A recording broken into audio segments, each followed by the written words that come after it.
Anne Frank was a young German Jewish refugee who hid from the Nazis during World War II. Anne's life was tragically cut short at the age of 15 in March 1945, when she died of typhus in Bergen-Belsen concentration camp.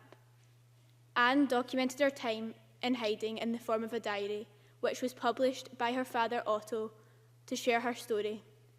It has been read by millions across the globe, including many of us here today. This, in turn, inspired a group of people to found the Anne Frank Trust UK. We at St Columba's High School applied and were selected to work with the Anne Frank Trust to be peer guides, then as Anne Frank ambassadors. Throughout this process, we have shared not only Anne's story, but the importance of challenging hate and prejudice within our school and with the wider community. This has been an invaluable experience.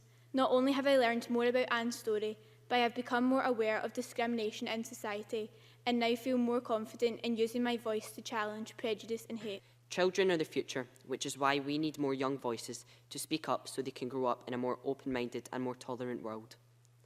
We read Anne's story and are shocked at the level of discrimination a 13-year-old girl had to face, yet we forget this still happens today. I want to live in a world where people don't have to be afraid of speaking up, where people aren't judged by race or religion, and where we show compassion instead of hatred. We invite you to not only reflect on Anne's story, but on the dangers and harm that can be caused by prejudice going unchallenged.